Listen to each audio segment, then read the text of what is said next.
dubbii kana jalqaba irraa kaasee ragaalee waraqaa fi sekendii fi deeqaa wajjin waan dhimma abdiitiin wal qabatu waa hedduu waliin sassaabii waa gammaatiif hin deebisne hedduu qabadhee jira.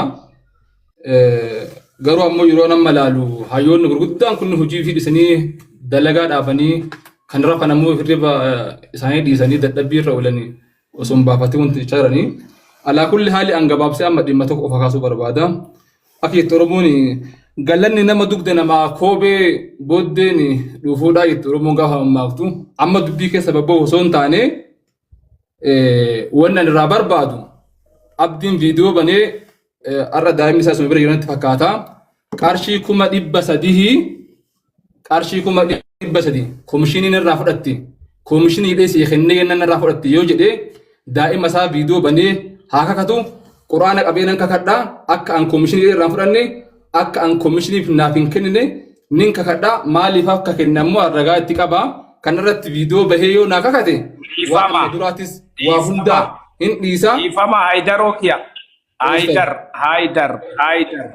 Haidar bareedaa kiyya dhiifama si jaaladhalle si kabajalle dhiifama guddaa amma wanni sirraa barbaannu waa lamaa sadi waa'ee saniinatti kennadhu yoo qarallee siin jedhe innuu maxxansuu bootaa kana sirrii miti jennee fiixne ka kana boodaa yoo barbaachise keessoon haasofna bareedaa kiyya amma warri nu sirraa barbaannu homa sanuu hanqatteef guuttee keessoon nu himatta sooshaal miidiyaa irra maxxansuun sin fakkaatu dhiifama nuu jetta waan sooshaal miidiyaa irratti haasofte maranii kaafta waan inni sitti dabree fi dhiifama isaa goota waan inni isa miite dhiifama nuu gaafata tanuma sadiin sirraa barbaanna malee amma nu asirra teennee kakadhu kakadhe eegana atillee birrii dabarse kanarra hin jiru dubbii haasawarra hin jiru yoo rabbiin laaltee karabbiif dhiiftuu Ustaz Kiyya Haidaroo kiyya tana feenanu amma naagalee bar hundaa fudhadhee bar waasin jettan diduu fi miti amma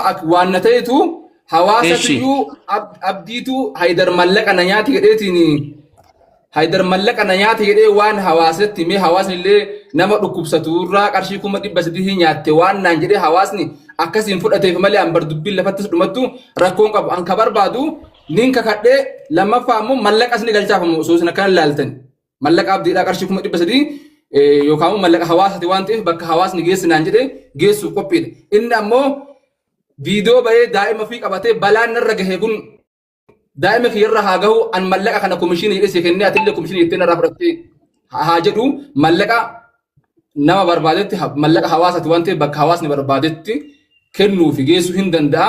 Kanaan ala immoo maqaa haga naga'u narratti maxxansee an jireenya kiyya keessatti wallaahi wabillahi asli wal beekna walii galuu baannus guyyaa takka mallaqni nyaatame dhageessee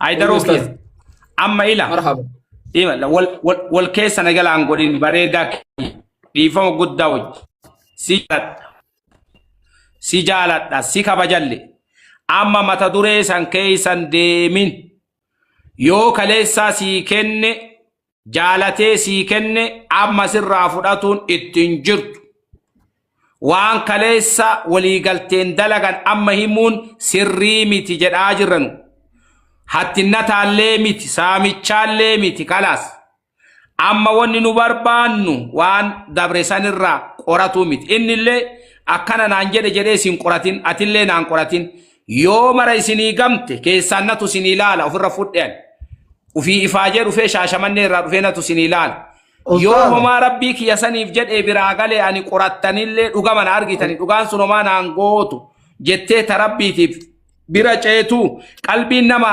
22,000 asirra jiru kun du'aayii sii haa godhu homa namni amma booda battala kana taa'ee haqiiqaa kana osoo dhaga'u waan hin taane sirra kaahillee homaa rabbii isa haa qajeelchuu jenna amma boodatti nam tokko mata duree kan kellee yoo kaase dinii keessirraa harcaasa nuu deebi. Ustaad. Hayyee doktor. Qaayidaan nama onlaayinii kana akka uummata lafaa sanii miti amma namni 22,000 kun hundi isaanii kama ilmaan keessan taa'aa jirutu haqiiqatan Haidariin hattuu jedhaan kama dhugaatu jechuudha. Kun waan koomentii jalatti argaa jirtan jechuudha. Amma dubbiin akkuma dheengadda anaaf abdiin dubbii hagatamii fi dachii adda fagaattu sanuu isin fiddanii waluman nu araarsitan. Amma akki dhugaa akkamii yoo birrii kana wayiin bituuf walitti kennan namni yoo wallole walin faarsu magaala ilkaan kaarruu goota ko walin hin jedhu wal arrabsa. Zannii keessa aarii keessa yoo aarii marsimitti deebisuuf jedheen waan biraa haa bituuf itti kennee dubbii tana yoo abdiin sirreesse dubbiin gara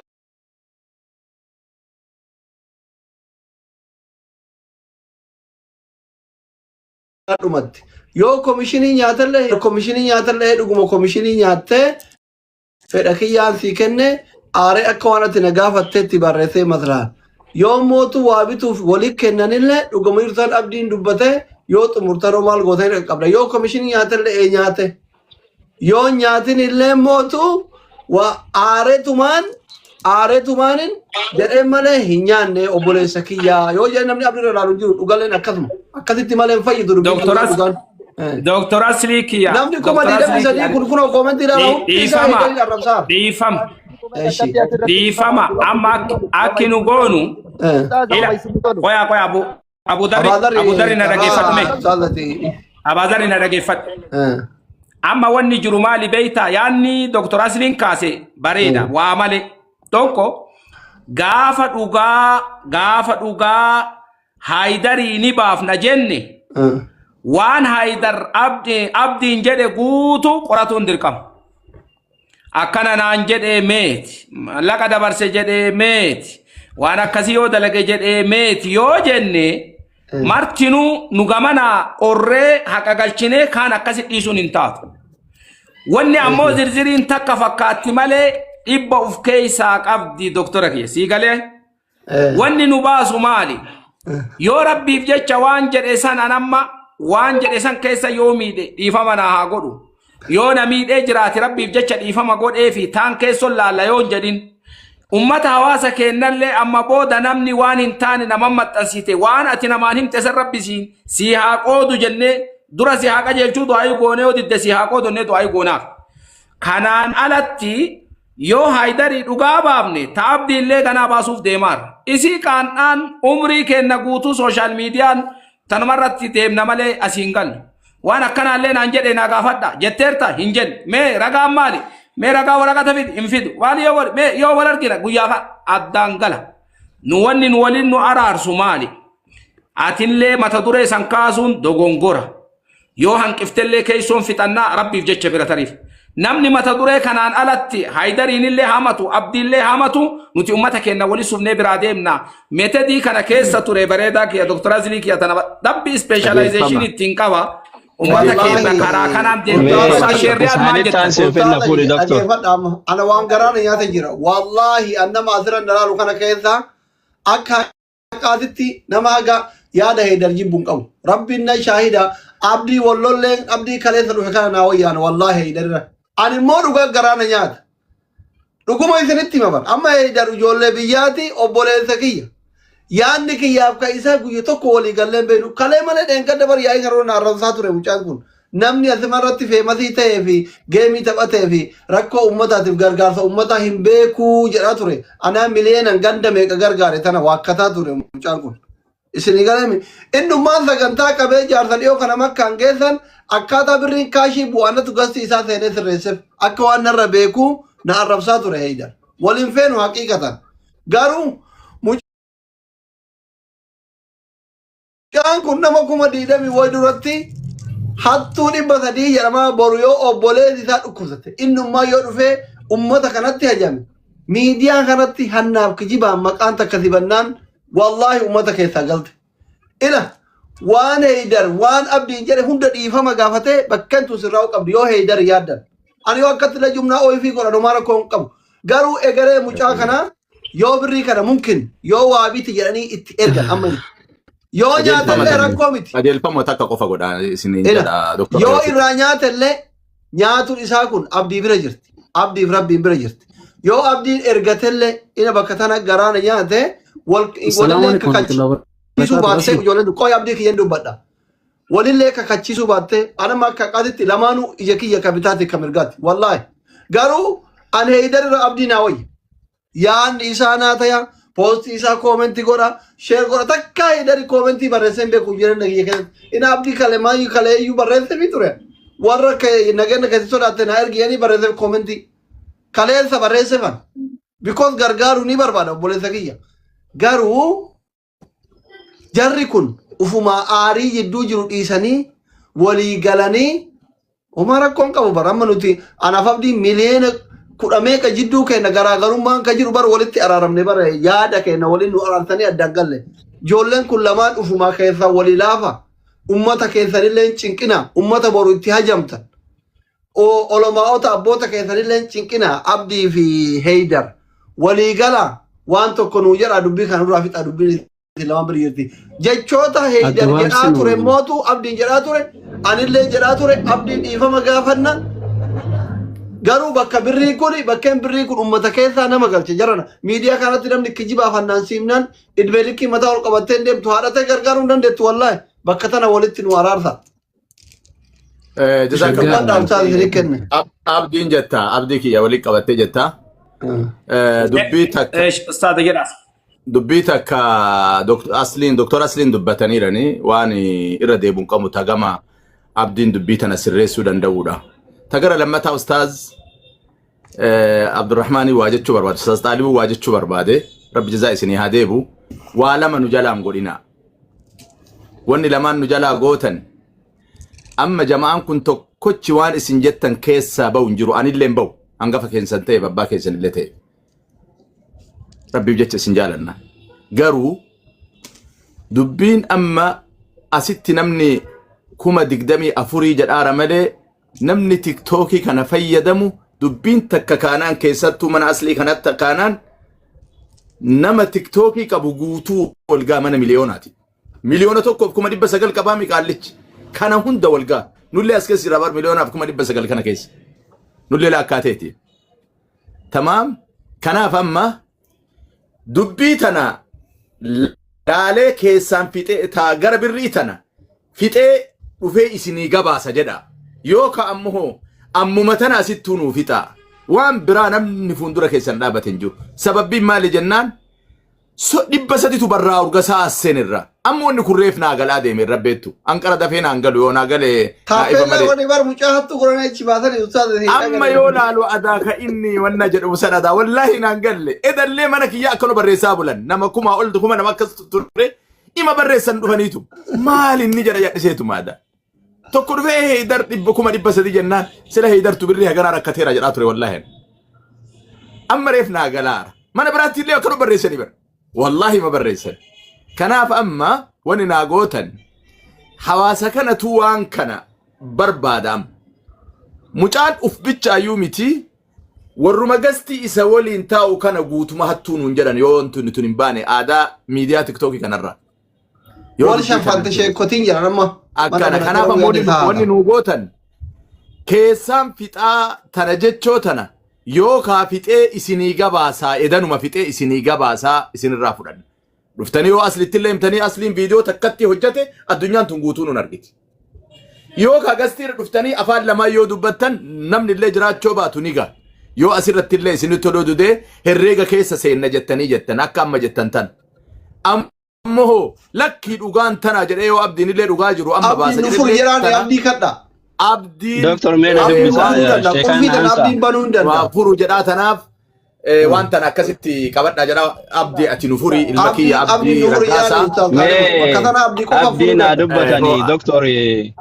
mee yeroo takka ifamalillee buufedha Dr. Kakuun sirreessa waan kana cufu wallahi waan tolle mee nu obsa waa qajeelfanna Assalamu alaikum warahmatullahi wabarakatuh bakka sirnaawii keessa jira saniif because wanna jedheetuma waan kana furmaata way kaa'uu fi wanni kennu amma dubbiin bakka lama jirti walaa hubannu Haydar obboleeyyan tiyya marti keessa nun hubadha tokko wanni hadha sagantaa kana bakka kanan nu deebise wadhabbii keessan kan dheengadda sila jaarsi fudhatanii ustaas Xaalibuun fudhatanii isaan usuneen gara miidiyaatti bifa haarawaan as deebi'etu waan kana hundaa margisiisee dubbii kana Ustaaz Xaalibullee as deebisee nullee as deebise. Waa'ee warra abdii. Abdiitii fi dubbii dheengadda murtee kaayamee ati doktorillee hojii manaa isaanii kennitanii nullee itti kennannee jennee dubbiin achirraa jijjiiramteeti ajandaan biraas dhufe. Kun dogongoraa balleessitanii hanqiftanii osoo nurraa waa deebii tokkoon fudhannee bifa haara waan fiduun dogongoraa jedhanii ganama dubbatan doktora Ustaaz Xaalibuun jechuu clear waan ifa jiru jechuun kun. Inni lammaffaa waan amma kaa'ame kana waa'ee heedarii fi waa'ee mallaqaa kana wal qabatee wanni araarri bu'a jedhee ani yaadu akka kiyyatti isini doktor Heedarii Abdii Ustaaz Xaalibuu keessa waan kana dubbisa haqa mucaa kana muumaa tartee hin qabu guyyaa takka haa ta'u daqiiqaa 20-30 haa ta'u haqa isii baafnee waan maybe akkuma amma asirra haa bahu yoo jettan akkuma Ustaaz Xaalibuun jedhe ajandaan isaa keessi dheeraa ta'uu danda'a saa dheeraa nama fudhachuu danda'a isaan irraa keessaa wal argitanii isii sanillee ila akkana jettanii dhugaa asii deebitanii maybe viidiyoo iyyuu dalagaati yookiin ammoo asirrattuu deebi'a daqiiqaa 10-20 waan akkanaati jedha sanillee akkasin nu araarsaa isiniin jechuu barbaadeeti. Maara koo qaba yoo koomishiniin kennee waa bituu itti kennanii achi namni fataa kafalu. Eshi dubbadhaa Ustaaz Xaalibuu Heedarii kenna. Mee dubbadhuuti waa isiniif fura. Amma ila waa takkatti goona Abaazarri mee takkatti na dhageeffadhu Abaazarri dhiifamu. Abdii takkatti irraa fuuna waan ibsisa irratti. Abdii irraa fuudha. Ila mee Abaazarri mee dhiifamu jechuun amma jidduun Abdiitii fi Heedarii waan taateef si dubbisna bareedaa kee dhiifame. Abdiin waan kana irratti waan isin furu qabaa yoo nuun jedhe takkatti yaadanu haa kennu. Bara balbalti ummanni keenya hiikamuu nuti bar maa sanduuqannaan ta'ee ummata kana yaada ummata qabda qarraatii kennanii dubbadhu. Abdii. Ayyee galatuma. Egaan jira maaliif akka natti cakkaname hin barre dhugaa dubbachuudhaaf erga silaana dhukkubachaan ture. Sodaannee tumaanii bara akka dubbiin tun dhumtuuf dhiifama. Ta'u rakkoon qabu. Wanni kun gaafa sana kan jiru rabbiif mucaa damee jedhamudha. Mucaan damee jedhamu mucaan na yaalchisaa ture. Mucaan na gargaaraa turee fi rabbitu nu gidduu jira. Namnu hin jiru. Dhugaa jechuun falmiin injifatame jechuun yookiin injifate jechuun dhugaa bahe jechuu miti. Namni garee ijaarratee arraba tottolee jechoota miidhagfatee falmii injifachuu danda'a normaalidha. Falmii injifachuu jechuun dhugaa jechuu miti. Injifatamuu danda'a, injifachuu danda'a. It is normal. Garuu Haydar anaaf Haydar walitti hin siqnu dhugaa dubbachuudhaaf baay'ee walirraa fagaanna. Yoo walitti dhufne nagaa waliin jenna. Nam beeku baay'ee silee isaan beeku. Kan na beeku nam kan biraadha. So atiyyuu jette namni miidiyaa irratti beekamtii qabaateef uummata gargaaruu danda'a miti jedheetu dhugaa koo dhokse jette atiyyuu. Ragaa ba'aa jirta akka inni dubbii dogoggoraa dubbatu jechuudha. Atumtu asirratti jechuudha. Kanarraan kan hafe Haydar akkuma jalqabaa ani ayisii seeneen nama jalqaba na bira gahedha. Ani yeroo sanatti waan ta'aa jiru waan godhame nama naa gaddu nama naa boollee hin beeku ofii koo hin beekun ture. Sana booda garuu viidiyoo hojjetee uummata biraan gahaa ture. Achii gara umraa deemuudhaaf akka jedhu natti hime. Akkasumallee waan hojjetee fi maallaqa akka isa barbaachisu natti hime. An harki kooleen hojjetu yeroo sana harki koo lamaansaa bilbilaan qabatu ofiisaatiif kan dabarse mucaa ana gargaaraa ture damee jedhamudha. Maaliif jennaan gatii poostiiti. Gatii tiktaak irratti feesbuuk irratti poostii dhoobuuf jecha fudhatee meeqan sii dabarsannaanii 300 naan jedhe. Achiin dabarseef aniyyuu hin dabarsine mucaatu dabarsee fi umraa deemaan jira jennaan hunda horiizinii irratti umraa jedhee dabarse mucaan agartaniitti yoo ta'e achirra. Mucaan na bira jiru sun kiristaana dhiifama namoo beekan. Abdii kiyya dhiifama. Amma wanni nu barbaanne yoo tarii wanni sun wanni fooyyeffamu jiraateedha malee dubbi masa irra deebamee yoo haasawu taate isii sanan mallee deebinee kakadhan dhageessifnee dhageessisuun walumaa galatti qodaan naa bitan jedhen jiru ergaan hin argadhe hin jiru qodaan bitamee na bira geessu immoo hin jiru qodaan bitame na bira ga'e yoo jiraate ragaa wajjin qodaa kana bitame isa bira ga'e yoo jedhame dhugaa ta'uu baatullee dhugaadha jennee fudhannee dabara rakkoon hin jiru kanarraan kanaaf poosti godhee viidiyoo garaagaraa hojjetee qarshii fudhate kanuma waan taaraan hin jiru.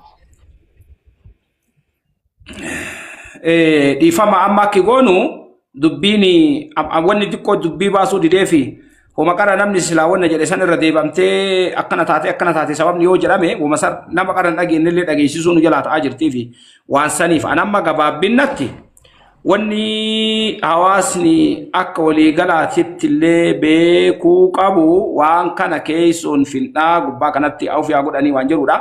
Amma yaanni meeshee takkatti nama jidduu kana keessa illee jiru waa kana maraayyuu irraa ittifaa jallee itti qabu waan taateef yaada takkatti isarraa fudhannee kaane gara dubbii furmaata keessoodha waan kana hiiknee kaane uummata tasdeebuu qabna waan taateef mee Sheek Taahir waan kana irratti yaada. Ustaaza dhiifama osoo Xaahiriin bira hin geenne dhiifama wajjin.